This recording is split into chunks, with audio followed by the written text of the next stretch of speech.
주님의 은혜가 큽니다. 주님의 은혜가 큰 줄 믿습니다. 아멘으로 새로워지는 동부교회 되시길 간절히 축원합니다. 감사합니다. 하박국서는 믿는 자들에게 닥치는 이해 못할 고난을 주제로 삼고 있습니다. 믿는 자들에게 이해 못할 고난이 닥쳤다는 거예요. 어떤 사람이든지 내 삶에 이해할 수 없고 또는 해석이 안 되는 일들이 일어납니다. 일어나요? 안 일어나요? 일어납니다. 그 상황이 갑작스럽게 닥치면 적잖게 당황합니다. 그렇지 않습니까? 특별히 하나님을 믿는 백성에게 그런 일들이 일어나면 적잖게 당황합니다. 아니, 나는 하나님 믿고 신앙생활도 잘하고 뭐 헌금도 하고 주일 봉사도 하고 뭐 여러 가지 섬김과 봉사를 다 하고 있는데 왜 이런 고난이 나에게 생기는가? 도저히 이해할 수 없다는 거예요. 여러분, 그런 일이 있습니까? 없습니까? 있어요. 그런 일들이 심심치 않게 펼쳐집니다. 그래서 욥과 같은 사람은 자기 생일을 저주했어요. 여러분, 자기 생일을 저주했다는 말이 무슨 말이에요? 자기 삶을 저주했다 이 말이에요. 자기 삶 자체를. 한번 생각해 보십시오. 욥이 동방의 의인으로서 모든 사람들에게 칭찬받고 하나님이 인정하는 사람이었는데 그 같은 환난을 당했단 말이죠. 그러니까 욥이 자기에게 닥친 환난을 보고 자기가 자기의 삶을 해석할 수가 없는 거예요. 그래서 어떻게 한다고요? 차라리 태어나지 말았다면. 자기 어머니 아버지도 부정합니다. 저는 그럴 수밖에 없다고 생각해요. 왜냐하면 자기 스스로가 이해가 안 되니까 그냥 자기 자신을 저주하는 거죠. 예수님 시대 때 바리새인들은 어떻게 이 일을 생각했느냐 하면은 예컨대 이런 겁니다. 장애가 있거나 뭐 큰 환난을 당하거나 사고로 죽거나 뭐 이렇게 되면 예수님 시대 때 바리새인들은 부모의 죄가 전가되었다 이렇게 생각했습니다. 부모가 죄를 많이 지어가지고 조상이 죄를 많이 지어가지고 이 사람이 이렇게 태어났다, 또는 그 사람 자체가 죄인이다. 그러니까 옛날에는 뭐 받았다 그랬어요? 죄 받았다, 죄 받았다. 뭐 그렇게 저희 집에도 장애인이 한 분 계시기 때문에 그런 이야기 많이 들었습니다. 그런데 이것에 대해서 예수님이 뭐라고 말씀하시냐, 이 관점을 우리가 오늘 볼 필요가 있어요. 제가 읽어드릴게요. 한번 찾아보십시오. 요한복음 9장 1절인데 요한복음 9장 1절에 보면 이런 대목이 있습니다. 예수님께서 길을 가실 때 날 때부터 맹인된 사람을 보신지라. 제자들이 물어 이르되 랍비여, 이 사람이 맹인으로 난 것이 누구의 죄로 인함이니까? 자기이니까? 그의 부모이니까? 그러니까 해석이 안 되잖아요. 이 사람이 태어날 때부터 장애인으로 맹인으로 태어났단 말이에요. 이 누구 죄냐 말이에요 도대체. 자, 보십시오. 여러분, 이 장면을 잘 보셔야 돼요. 예수께서 대답하시되 이 사람이나 그 부모의 죄로 인한 것이 아니라, 그 다음 장면 보세요. 그에게서 하나님이 하시고자 하는 일을 나타내고자 하심이라. 아멘이십니까?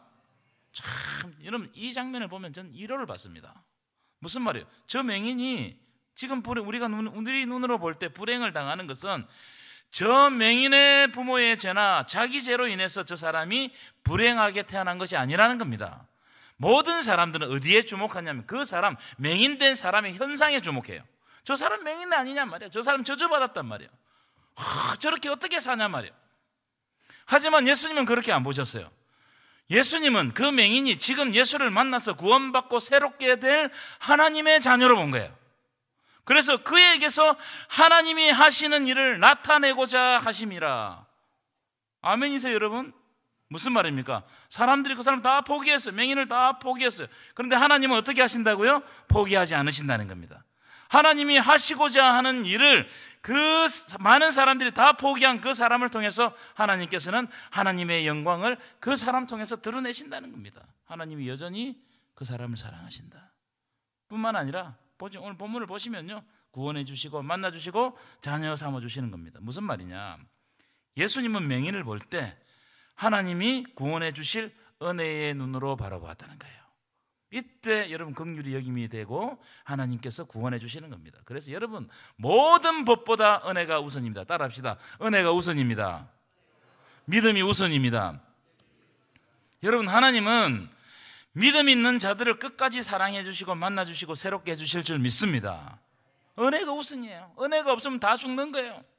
이 이야기가 오늘 본문 속에 펼쳐지고 있다고 생각해요. 이 이야기입니다. 자, 지난 시간에는 제가 이런 말씀을 드렸는데 하바국서는 이게 이루어진 이게 구조가 어떻게 되었냐면은 하바국의 두 가지 질문과 그 질문에 대한 하나님의 답변으로 이루어져 있어요. 그래서 하바국의 두 질문을 우리가 다시 한번 읽고 하나님의 답변, 오늘 주시는 말씀을 한번 읽었으면 좋겠는데요. 예, PPT 띄워 주실까요? 자, 이 하바국의 두 질문입니다. 쉬우니까 제가 읽어드리면서 여러 설명을 하겠습니다. 지난 시간 다 말씀드렸으니까요. 여호와여, 내가 부르짖어도 주께서 듣지 아니하시니 어느 때까지이리까? 무슨 말입니까? 하나님 내 기도 안 듣는다는 거예요. 내가 고통을 당하는데 내 기도 안 듣는다는 거예요. 내가 강포로 말미암아, 강포는 폭력입니다. 내가 폭력으로 말미암아 너무나 힘든데 외쳐도 주께서 나를 구원하지 아니하시나이다. 하나님을 믿지 않는 바벨론이 쳐들어와 가지고 하나님을 믿는 우리를 멸망시켜도 하나님이 내 기도를 안 듣고 우리를 구원해 주지 않더라는 겁니다. 그래서 하바국이 뭘 느꼈나? 1장 4절 보십시오. 율법이 해이해졌다. 율법이 해체된 것 같다. 하나님의 법이 해체된 것 같고 정의가 전혀 실행되지 못한 것 같고 정의가 사라졌다는 겁니다. 이는 악인이 의인을 에워쌌으므로 정의가 굳게 행하여 짐이니이다. 어떻게 말이에요? 아무리 우리가 잘못해도 그렇지 악한 사람이 의를 멸망시킬 수 있습니까? 이게 하나님의 정의입니까? 하나님께서 이렇게 역사 주관을 하는 것이 맞습니까? 이게 신정론이라고 그랬어요. 하나님이 지금 역사 주관을 하시는 것이 이렇게 역사 주관하는 것이 맞느냐 말이에요. 이게 하나님의 정의냐 말이에요. 이것이 하바국의 질문이었어요. 하바국의 의문이었어요. 그래서 하나님께 막 공격적으로 질문하는 겁니다. 자, 하바국의 두 번째 질문도 볼까요? 비슷해요. 1장 13절 보십시오. 주께서는 눈이 정결하심으로, 하나님은 정결하신 분 아니냐 말이에요. 거룩하신 분 아니냐 말이에요. 그래서 폐역을 참아 보지 못하시거늘, 불법, 부정, 온갖 이 잘못된 것을 보지 못하시거늘 어찌하여 거짓된 자들을 방관하십니까? 어찌하여 우상 숭배하는 자들을 방관하십니까?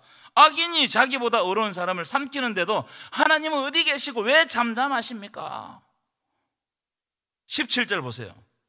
그 바벨론이, 그가 악한 바벨론이 거물을 쳐놓고 계속해서 여러 나라들을 무자비하게 다 멸망시키고 삼키고 있는데 이게 진짜 옳은 일입니까? 여러분 상당히 공격적인 질문이죠.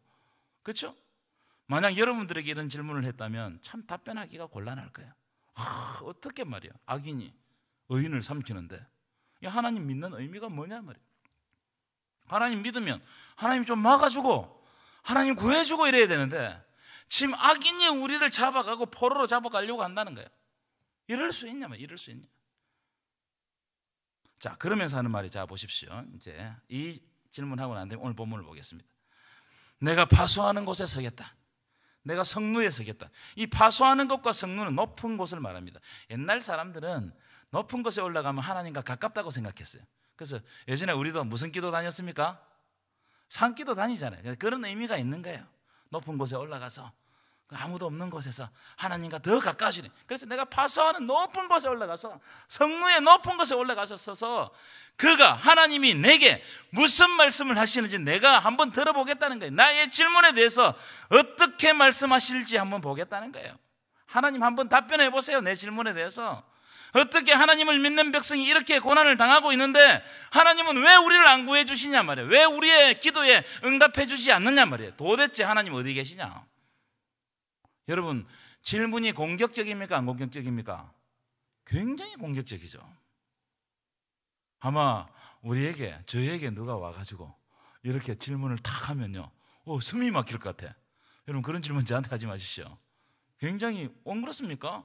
아니, 어떤 고난받는 사람이 와가지고 하나님 살아계십니까? 이러면 어떻게 대답합니까? 그 사람은 지금 당장 고난을 받고 있는데 그 고난이 치유가 되고 그 고난이 없어져 버려야 하나님이 이렇게 역사하십니다 이렇게 하는데 그 고난이 오래되고 그게 고통스럽고 해결되지 않고 욥처럼 길게 가고 이러 보십시오. 목사가 어줍지 않게 하나님이 함께 하실 겁니다 이런 이야기가 오히려 더 상처될 수 있어요. 그렇지 않아요? 자, 이 질문에 대해서 하나님의 대답이 나와요. 하나님의 2장 2절입니다. 2장 2절. 자, 이제 오늘 제가 말씀드리고 싶은 이야기 2장 2절. 자, 우리 한번 함께 읽겠습니다. 시작. 여호와께서 내게 대답하여 이르시되 너는 이 묵시를 기록하여 판에 명백히 새기되 달려가면서도 읽을 수 있도록 하라는 겁니다. 여러분, 이제 하나님께서 이 묵시 이 예언을 기록해 가지고 판에다 새기는 겁니다. 큰 판에다 새겨 가지고 달려가면서도 읽을 수 있도록 하라. 이게 무슨 말일까요, 여러분? 네? 외우라고요. 그게 아니고 우리 고속도로 쫙 가면은 표지판들이 있잖아요. 그 표지판은 어떻게 써놨습니까? 크게 그리고 명확하게 써놨잖아요. 사람들이 다 보고 알도록 써놨잖아요. 그죠? 그것처럼 하라는 거예요. 길가에다가 큰 글로 써가지고 하나님의 뜻이 무엇인지를 명확하게 알도록, 그러니까 이게 이렇게 명확하게 설명하라는 겁니다. 사람들이 다 알도록 하라는 겁니다. 이 굉장히 중요하다는 거예요. 하나님의 묵시, 이 계시가 중요하다는 겁니다. 자, 그러면 이 묵시가 뭐냐? 2장 3절. 이 묵시는, 이 예언은 정한 때가 있어. 정한 때가 있어요. 여러분, 하나님의 역사는 모두 정한 때가 있습니다. 우리는 그걸 잘 몰라요. 하나님의 때가 있어요. 믿으십니까? 날 때가 있고 죽을 때가 있고 심을 때가 있고 심은 것을 뽑을 때가 있어요. 하나님의 역사는 정한 때가 있어요. 그런데 그 하나님의 정한 때, 종말이 늦게 오는 것이 아니고 속히 이르렀다는 겁니다. 순식간에 하나님의 역사들이 순식간에 이루어진다는 겁니다. 그래서 어떻게 한다는 거예요? 너희들이 지금 종말 앞에 서 있다는 겁니다. 이것은 결코 거짓된 것이 아니다. 이것은 거짓말하는 게 아니에요. 내가 허풍을 떠는 것이 아니라, 겁을 먹이는 것이 아니라는 겁니다. 비록 너희 눈에 안 보여요. 더디게 보일지라도 기다리라. 인내하고 기다리라. 지체되지 아니하고 반드시 응하리라. 하나님의 때가 되면 갑자기 이루어지는 거예요. 종말의 때도요, 하나님의 때가 되면 갑자기 이루어지는 거예요. 여러분, 기도 응답을 받아보셨어요? 기도 응답 안 되다가 어느 날 갑자기 탁 이루어지는 거예요. 국면이 전환되는 거예요. 하나님 말씀이 그런 거예요. 너희들이 지금 느긋하게 신앙생활하고 있냐? 하나님의 종말의 때가 임했다는 거예요. 하나님의 종말의 때가 임하면 이것은 지체하지 아니하고 반드시 응한다는 거예요. 그러니까 여러분, 이 말이, 이 하박국이 들었을 때 기분 좋았을까요? 나빴을까요? 굉장히 나빴을 겁니다. 아니, 왜 응답하지 않습니까? 이렇게 했는데 하나님은 뭐라고 이야기해요? 종말이 갖고 왔다, 이 이야기하는 거예요. 지금 네가 뭐 하고 있느냐, 이렇게 이야기하고 있는 거예요. 자, 이 정도 딱 하시고 이제 주제 구절을 보겠습니다. 주제 구절. 2장 4절인데 2장 4절은 하박국서의 주제이면서 성경의 핵심 주제입니다. 굉장히 중요한 주제라고 생각합니다. 이 말씀을 다루기 전에 2장 4절을 들어가기 전에 잠시 이제 제가 말씀을 드리고 2장 4절로 들어가겠습니다. 지금 이스라엘 백성들, 하박국이 이해할 수 없는 게 뭐냐면은, 아무리 이스라엘 백성들이 부족하고 죄를 지었다고 할지라도 악한 사람들에게 심판받는 건 이건 이해할 수 없다는 거예요. 이건 너무한 거 아니냐 말이에요. 어떻게 악인이 우리를 심판하고 우리를 다스리고 우리보다 더 잘 되고, 하나님의 백성들은 쪼그라지고 힘들고, 하나님을 욕하는 사람들이 세계를 지배하고, 우리보다 선한 사람이 우리를 징계하면 내가 이해를 하겠는데 어떻게 악한 자가 나를 징계하냐 이 말이에요. 그걸 이해할 수 없다는 겁니다. 이 질문을 지금까지 이 두 가지 질문을 통해 던진 거예요. 하나님 앞에 어떻게 이런 일이 발생할 수 있습니까? 자, 이제 이 하박국서의 주제 2장 4절 한번 보십시오. 한번 읽고 시작하겠습니다. 시작. 보라, 그의 마음은 교만하며 그 속에 정직하지 못하나 의인은 그의 믿음으로 말미암아 살리라. 자, 보라, 이거는 감탄사입니다. 봐라, 그의 마음은, 그의 마음이란 말은 바벨론의 마음입니다. 바벨론. 이 바벨론 사람들은 교만한 사람들인 겁니다. 교만하다는 말을 찾아보니까 부풀어 오르다, 어깨가 부풀어 오르다. 그러니까 무슨 말입니까? 하나님이 바벨론에게 힘을 줬는데 이 바벨론 사람이 교만해가지고 어깨가 부풀어 올라가지고 자기가 세계를 다스린 것처럼 이렇게 있다는 겁니다. 그 속에서 정직하지 못하나, 맞다, 그들은 정직한 자들이 아니라는 겁니다. 그들은 악인이고 그들은 우상숭배자들이에요. 그런데 그걸 보면 안 된다는 게 하나님이 말씀하시는 것이. 그러나 그것과 상관없이 의인은 무엇으로 산다고요? 의인은 믿음으로 산다는 거예요. 바벨론 때문에 죽고 사는 것이 아니라는 거예요. 의인은 무엇으로 산다는 거예요? 믿음으로 산다는 거예요. 아멘이십니까? 이게 무슨 말씀이냐면, 믿는 사람들 중에서 무슨 큰 일이나 환난이나 뭐 우리가 도저히 이길 수 없는 일들이 닥치면요, 막 호들갑을 떨어요. 왜 하나님 이런 일이 나에게 닥칩니까? 왜 바벨론을 멸망시키지 않습니까? 이러면 난리를 치는 겁니다. 그러면서 하나님의 백성들이 지금 그 자리에서 무엇을 해야 되는지 잊어버려요. 본질을 잊어버리는 겁니다. 내가 누구인지를 잊어버려요. 그래서 하나님의 백성들이 하나님을 깊이 신뢰하기보다는 그들의 시선이 다 바벨론에 가 있는 거예요. 아니, 저 바벨론 군대가 쳐들어와 가지고 우리를 죽이면 어떡하냐, 여기에 정신이 다 팔려 있고 그 환난 닥치는 그 장면만 보고 낙심에 빠져버리는 겁니다. 이게 하바국의 실수라는 거예요. 이게 이스라엘의 실수라는 거예요. 여러분, 우리가 이런 실수를 범할 때가 너무나 많습니다. 문제에 빠져버렸어요. 환난이, 물론 환난이 있죠. 그리고 어떤 면에서는 우리가 이겨낼 수도 없어요. 그런데 그 속에 빠져버리면 더 헤어날 수 없는 낙심의 구덩이로 빠져버리는 겁니다. 그때 하나님이 뭐라고 말씀하시냐면은 너희들이 죽고 사는 것은 바벨론 때문에 죽고 사는 것이 아니라는 겁니다.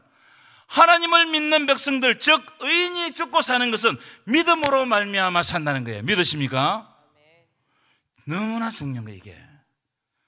믿음의 눈으로 이 사건을 해석하면 바벨론이 쳐들어오는 것이 죽는 것 같지 아니라는 거예요. 절대로 아니다. 이런 환난 때에 더욱 하나님을 신뢰하고 믿음으로 하나님을 고백하는 자들은 하나님이 살려주신다는 거예요. 그래서 의인은 무엇으로 산다고요? 믿음으로 말미암아 산다는 거예요. 여러분, 믿음으로 말미암아 산다는 사실을 믿으시기 바랍니다.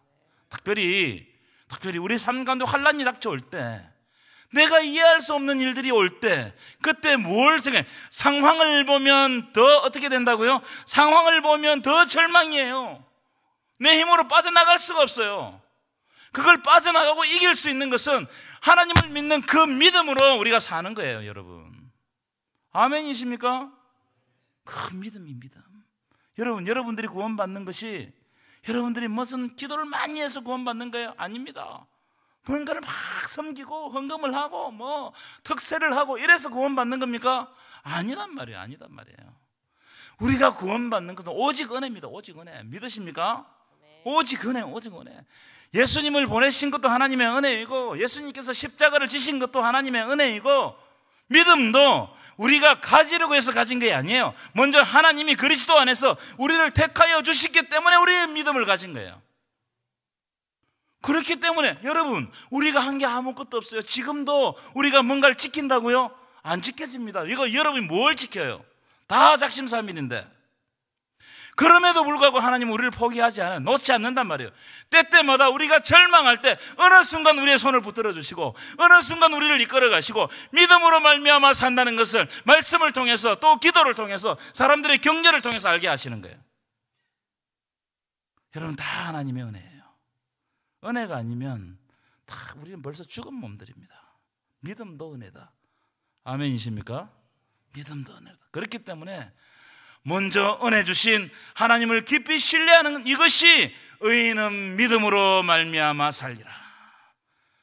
여러분, 하나님을 신뢰하시기를 축원합니다. 사람에게는 희망이 없어요. 저를 보고 희망을 품지 마세요. 혹시 그렇지도 않겠지만 저를 보고 희망을 품지, 사람 보고 희망 품지 마십시오. 상황을 보고 희망 품지 마십시오. 야, 오늘 무슨 일이 터졌다, 무슨 일이 풀렸다, 그걸 보고 희망 품지 마십시오. 그건 다 가변적인 거예요. 그런 것들이 다 없어지면 어떡할 거예요, 여러분? 우리가 또 왜 흔들리느냐? 흔들리는 거 붙잡고 있으니까 흔들리는 거예요. 그럼 왜 안 흔들리느냐? 의인은 믿음으로 말미암아 살리라. 오직 믿음, 오직 믿음. 그렇지, 내 상황 가운데 이런 일이 닥칠 수 있지. 그러나 주께서 나에게 은혜로 통해서 믿음을 주셨기 때문에 이 믿음 붙잡고 주를 붙잡고 더욱 신뢰하고 하나님 앞에 무릎 꿇을 때 하나님께서는 어느 날 우리 삶 가운데 있는 안개들을 걷어내시고 밝은 빛으로 인도해 가실 줄 믿습니다. 그래서 여러분, 우리가 가장 첫 번째 기도해야 될 제목이 뭐냐면, 주여 우리의 믿음 없음을 책망하시고 우리에게 믿음 다하여 주옵소서. 하나님의 은혜로 우리를 덮으셔서 이 믿음이 흔들리지 않게 하여 주시옵소서. 믿음 흔들리면 끝입니다. 제가 보면 다 믿음 흔들려 끝나는 거예요. 믿음 흔들리면 끝입니다. 자, 그럼 궁금할 겁니다. 그럼 바벨론은 영원하냐 말이에요. 바벨론은. 여러분, 그런 궁금증이 드시지 않습니까? 바벨론이 우리를 삼켰어요. 우리를 괴롭게 해요. 그럼 바벨론은 영원하느냐? 하나님, 저 바벨론은 어떻게 됩니까? 바벨론이, 자, 좋습니다. 우리가 믿음 붙들고 산다고 할지라도 바벨론이 영원해버리면, 우리를 삼키려고 한 바벨론이 영원해버리면 이게 문제가 상당히 달라져요. 그렇잖아요. 우리 인간이기 때문에. 그래서 두 번째 하나님의 대답 중에 하나, 그게 뭐냐면은 바벨론은 영원하지 않다는 거예요. 바벨론의 멸망을 선언합니다. 의인은 믿음으로 말미암아 사는데 그것과 상관없이 바벨론은 영원하지 않다는 거예요. 계시록에 가도 큰 성 바벨론이 무너져요. 자, 2장 5절 제가 읽어드릴 테니까 보십시오. 그는 술을 즐기며, 무슨 말입니까? 바벨론이 교만해가지고 방탕하고 거짓되고 교만하고 가만히 있지 아니하고, 서울처럼, 서울은 지옥입니다. 지옥처럼 욕심을 막 내가지고 사망 같아가지고 족한 줄 모르고 여러 나라 한 나라 두 나라 먹고 나더니 이게 막 욕심을 낳아가지고 모든 나라를 다 삼키, 이 욕심이 끝이 없어요. 정복한다고 정신이 없습니다. 2장 6절 보면 하나님이 딱 말씀해, 화 있을지언정. 여러분, 화 있을지언정은 무슨 뜻이라고 그랬죠? 저주할지언정 이 뜻입니다. 하나님이 저주하겠다는 겁니다. 자기 소유 아닌 것을 모으는 자여, 언제까지 네가 그렇게 영원하다고 떵떵거리며 살겠느냐, 바벨론에게 그렇게 말씀하시는 겁니다. 자, 그 다음 보죠. 12절은 여러분 보시고요. 11절은 여러분 보시고 12절. 악한 바벨론은 피로 성읍을 건설했어요. 불의로 성을 건축하는 자들은 화 있을지언정. 민족들이 불탈 것으로 수고한 것과 나라들이 헛된 일로 피곤하게 된 것이 만군의 여호와께로 말미암음이 아니냐. 이 무슨 말이냐면, 바벨론이 지금 세계를 정복한 것은 하나님이 힘 줘가지고 하나님 도구 삼아서, 몽둥이 삼아서 너희들이 세계를 정복한 것이지 너희들의 힘으로 한 것이 아닌데, 너희들이 그만 교만해가지고 피로 성읍을 건축하고 불의로 성읍을 건축하고, 그러니까 너희들도 결국 저주를 받는다는 거예요. 그러니까 여러분, 이 세상이 영원하지 않습니다. 우리 고난 영원하지 않아요. 어느 순간 회복을 주시고 어느 순간 하나님께서 우리의 삶 가운데 개입하십니다. 여러분, 하나님께서 여러분 삶 가운데 개입하신다는 사실을 믿으시기 바랍니다. 그래서 제가 새벽기도 시간에 여러 번 말씀드립니다. 우리의 싸움은 뭐예요? 우리의 전쟁은 누구의 전쟁이에요? 나의 전쟁이 아니고 하나님의 전쟁이에요. 우리는 어떻게 하느냐? 폼 잡고 있는 거예요. 그냥 폼 잡고, 전신갑주 입고 폼 잡고 있는 거예요. 싸움은 누가 다 해요? 하나님이 다 하시는 거예요. 우리는 믿음으로 이기는 거예요. 여러분, 믿음으로 이기는 것입니다. 믿으십니까? 그래, 그런 말씀이 2장 14절에 나와요. 이 말씀도 중요한 말씀이거든요. 큰 소리를 읽겠습니다. 시작. 여호와의 영광을 인정하는 것이 세상에 가득함이니라. 이 말씀이 무슨 말씀? 인간의 눈으로 볼 때 지금 바벨론의 영광이 온 땅에 차 있는 것 같아요. 그렇잖아요? 바벨론 힘이 세고 세계를 막 정복하니까. 근데 그게 아니라는 거예요. 믿음의 눈으로 보면 물이 바다를 덮은 같이 지금 이 세상에는 여호와의 영광이 온 땅에 가득하다는 거예요. 아무리 불법이 판을 치고, 아무리 마귀가 판을 치고, 환란이 일어나고 고통이 일어나고, 야, 어떻게 이런 일이 생기느냐? 아니라는 거예요. 그 이면에는 여호와의 영광이 가득해서 바벨론이 이 세상을 다스리는 것이 아니고 여호와의 영광이 이 세상을 통치하신다는 거예요. 그래서 믿음 없는 자 같이 하지 말고 오직 의인은 온 세상을 통치하시는 하나님을 믿는 믿음으로 사는 거예요. 여러분, 그래서 믿음이 중요하단 말이에요. 눈에 보이는 것에 쏘면 안 됩니다.